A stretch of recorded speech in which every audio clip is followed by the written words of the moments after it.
हिंदी साहित्य second year के अध्ययन हेतु सभी छात्राओं को रविंद्र शर्मा का नमस्कार। आज हम बिहारी काव्य में एक महत्वपूर्ण प्रश्न जो आपके परीक्षा में पूछा जाता है कि बिहारी काव्य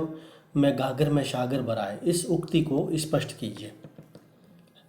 इससे पहले मैंने जितने भी आपके व्याख्यान आयोजित किए हैं, सामान्यतः उन सभी व्याख्यानों को अब अगर आप ध्यान से सुने तो यह प्रश्न स्वतः ही हल हो जाता है। बिहारी के काव्य में जो कल्पना की समाहार शक्ति और भाषा की समाहार शक्ति के जो उदाहरण हमें उसके श्रृंगार वर्णन, संयोग और वियोग तथा भक्ति और नीति के वर्णन, इसके अलावा बिहारी की जो बहुज्ञता है जिसमें बिहारी गणित, ज्योतिष या अन्य जितने भी शास्त्र ज्ञान हैं उन सब का भी विवेचन अपने दोहों में करते हैं। इतने विशाल अपने ज्ञान को एक दोहे जैसे छोटे छंद में पिरो देना,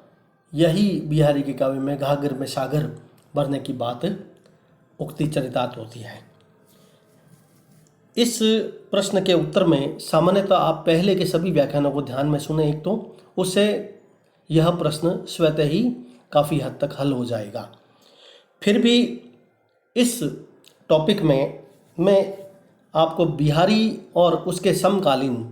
जितने भी अन्य रीतिकालीन कवि हैं उनका तुलनात्मक विवेचन करके हम इस तथ्य को स्पष्ट करने का प्रयास करेंगे कि बिहारी के काव्य में किस तरह गागर में सागर भरा है। देखिए, संपूर्ण रीतिकाल में सामान्यतः सभी कवि राज दरबारी थे और राज दरबारी इस हिंदी कवियों ने सवैया, कवित, छप्पे आदि न जाने कितने बड़े बड़े छंदों के सहारे लेकर के उस काल में जो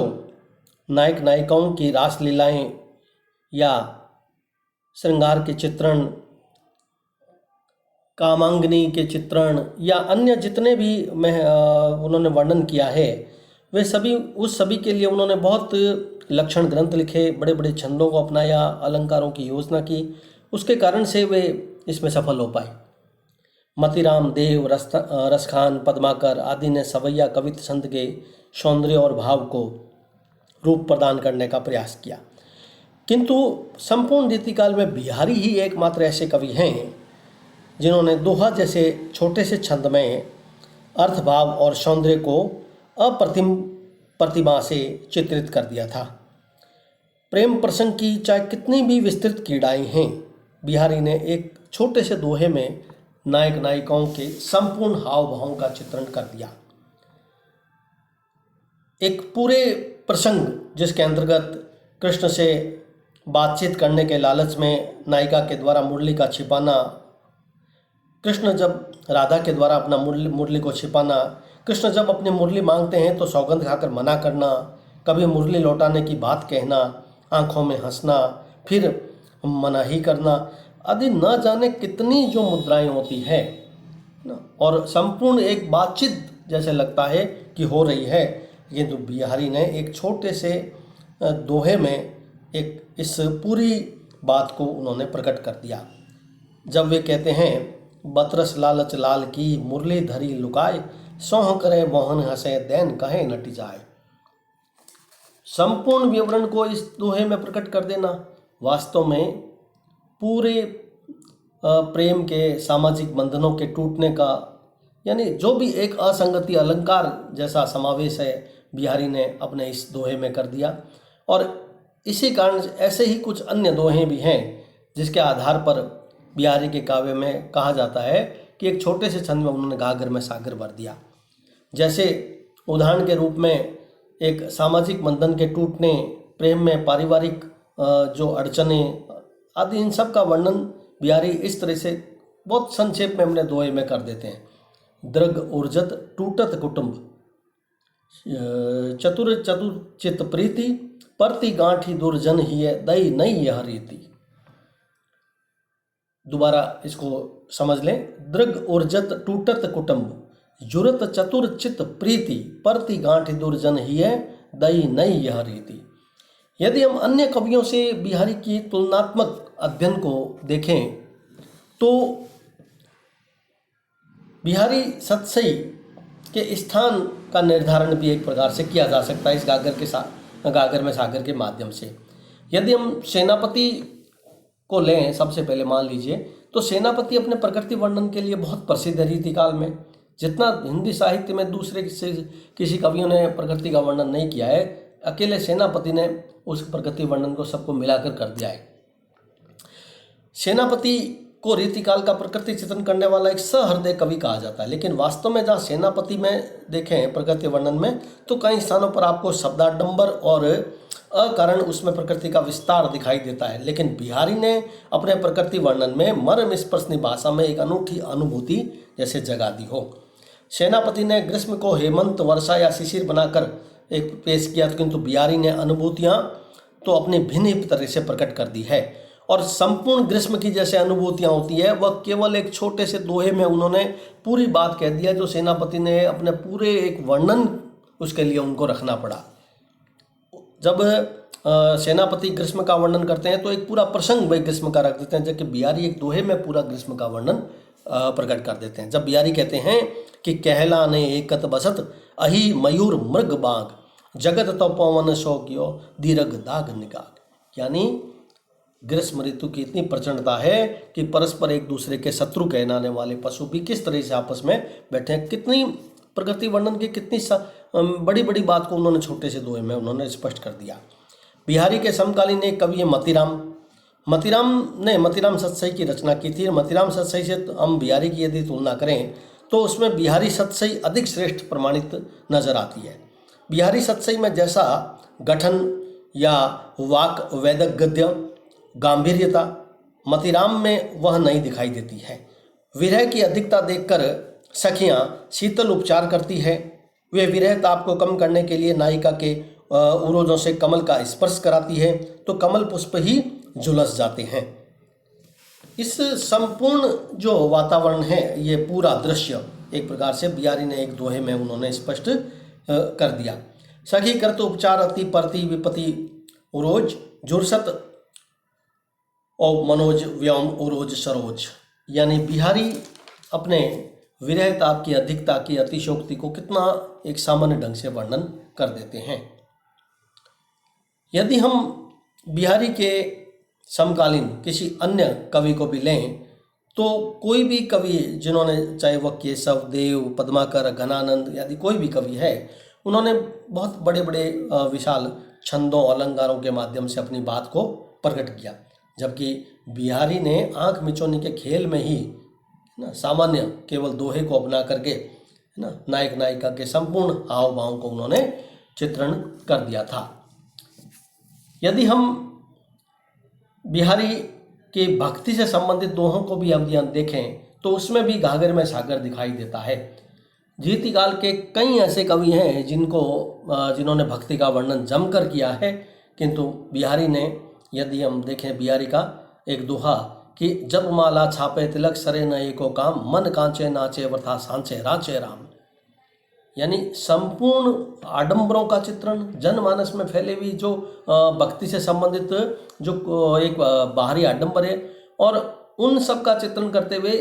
बिहारी ने एक सच्चे भक्त की कल्पना अपने छोटे से दोहे में उन्होंने कर दी थी। एक अन्य दोहा हम बिहारी का इसी तरह का देखें कि कोटि जतन को करे परे न प्रकृति बीच, नल बल जल ऊंचो चढ़े अति नीच को नीच, यानी मनुष्य के सामान्य स्वभाव का चित्रण कि दुष्ट व्यक्ति को कितना ही समझा लो वह दुष्ट रहता है। हम इस लंबे लंबे प्रसंग को यदि देखें तो बिहारी ने इस छोटे से दोहे में अपनी बात को प्रकट कर दिया कि लोक जीवन में दुर्जन का जो स्वभाव होता है, कृपण का जो स्वभाव, नीच का स्वभाव, न जाने कितने कितने प्रसंगों के लिए अन्य कवियों ने बड़े बड़े वर्णन किए, जबकि बिहारी ने इन सब का वर्णन अपने इस छोटे से दोहे में भरकर वास्तव में गागर में सागर वाली कहावत को उन्होंने चरितार्थ कर दिया था। बिहारी सतसई अपनी समसामयिक और जो परवर्ती जितनी भी सतसैयाँ हैं, यदि हम भाषा, भाव, अलंकार, प्रस्तुतिकरण, मार्मिकता आदि किसी भी दृष्टिकोण से यदि हम देख लें तो बिहारी सतसई इन सब में श्रेष्ठ है। मिस्र बंधुओं ने बिहारी को देव की अपेक्षा कुछ नीचे स्थान प्रदान किया था, किंतु उसी के प्रत्युत्तर में डॉक्टर पदम सिंह शर्मा ने और लाला भगवान दीन ने बिहारी की श्रेष्ठता को सिद्ध करने के लिए निष्पक्ष दृष्टिकोण से या एक प्रकार से निष्पक्ष दृष्टिकोण को प्रस्तुत किया। बिहारी को अपने युग का अच्छी तरह भान था और अच्छी तरह वे परिचित थे, इसलिए उन्होंने अपनी सतसई में नायक नायिका के हाव भाव अनुभाव या गंभीरता, निपुणता, लोक पक्ष के ज्ञान, ज्योतिष, गणित, पौराणिक कथाओं, प्रकृति के प्रति संयत अभिव्यक्ति, तो कला पक्ष की दृष्टिकोण से देखें तो सुंदर और सरस ब्रज भाषा, समास में भी भाषा की सामासिक शक्ति का प्रयोग, सभी विदेशी भाषाओं के शब्दों का प्रयोग, मुहावरों, अलंकारों का स्वाभाविक प्रयोग। अलंकारों में उन्होंने छोटे से दोहे में लगभग हिंदी के सभी अलंकार, और उसमें भी विशेष जो प्रिय उनके अलंकार थे वो तो सामान्यतः हर दोहे में उनके मिले, चाहे वो अनुप्रास, यमक, उत्प्रेक्षा या कोई अन्य प्रसिद्ध अलंकार हो, तो उन्होंने उसका प्रयोग किया। और सूर और तुलसी के बाद यदि हम देखें तो बिहारी सतसई ज़्यादा लोकप्रिय क्यों हुई, उसका एक सर्वाधिक प्रमुख कारण यही रहा है कि बिहारी सतसई में जो जितने भी नायक हाव भाव मनुष्य के नायक नायिकाओं के या रस चित्रण, अन्यथा भक्ति, श्रृंगार या कोई भी भाव जो संबोधित नायक नायिकाओं के द्वारा किया जाता है, उन्होंने एक छोटे से छंद में अपनी बात को छोटे से दोहे में अपनी बात को प्रकट कर दिया। आचार्य रामचंद्र शुक्ल ने भी इसी कारण बिहारी की इस गागर में सागर वाली जो उक्ति है उसको उन्होंने अपने संबोधन में उसको चरितार्थ किया, यानी उनको उन्होंने एक प्रकार से मान्यता ही दी। बिहारी की रूप व्यंजना का पूर्ण वैभव आचार्य शुक्ल के अनुसार उनके अनुभवों के विधान में दिखाई पड़ता है। अधिक स्थलों पर तो उनकी योजना की निपुणता और उचित कौशल के दर्शन होते हैं, पर इस विधान में इनकी कल्पना की मधुरता झलकती है। अनुभवों और भावों की ऐसी सुंदर योजना कोई अन्य श्रृंगारी कवि नहीं कर सका है। आचार्य शुक्ल का यह कथन इस बात को प्रमाणित करता है कि बिहारी के काव्य में वस्तुतः जो उक्ति, वैचित्र्य, कल्पना की और समाहार शक्ति, भाषा की शक्ति आदि, इन सब दृष्टिकोण से के कारण ही आचार्य शुक्ल ने उनकी प्रशंसा की थी। अपने छोटे से मुक्तक विधान में उन्होंने ऐसे अपने दोहे रचे, ऐसा लगता है जैसे उनका सतसई प्रबंध काव्य, महाकाव्य और खंड काव्य इन सब का एक प्रतिनिधित्व कर रहा हो।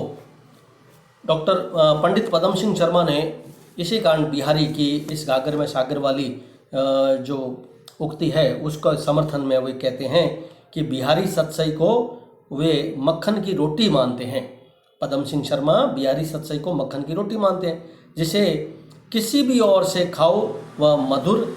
और सरसी लगेगी। इस पूरे दृष्टिकोण को देखें तो आचार्य शुक्ल हो, पदम सिंह शर्मा हो या हरवंशलाल शर्मा हो, इन सब ने बिहारी की भूरी भूरी प्रशंसा की है। यदि हम बिहारी के काव्य में उक्ति वैचित्र्य को देखें या हम उसके रूप वर्णन को देखें, अनुभाव वर्णन को देखें, प्रेम क्रीड़ाएँ देखें या संयोग में जो छेड़छाड़ या सानिध्य लाभ की प्राप्ति, अन्यथा भाव सबलता को देखें, भाव शांति और भावोदय, रसोदय की क्षमता,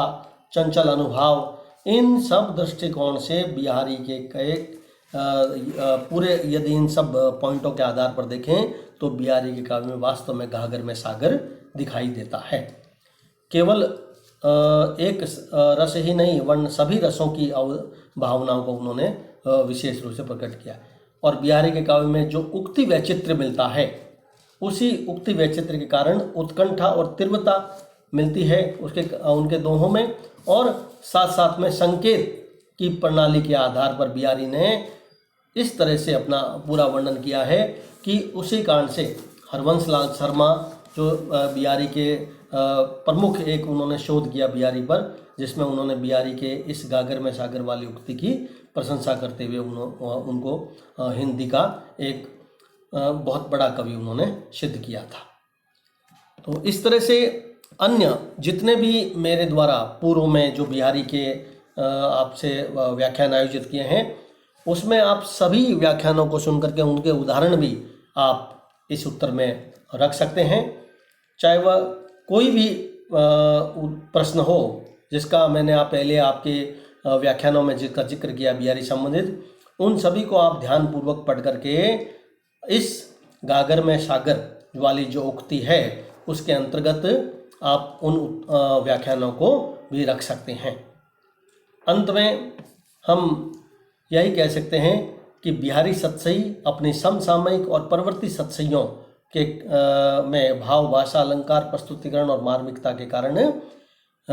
इस ढंग से अधिक इतनी लोकप्रिय हुई कि इसी कारण से समीक्षकों ने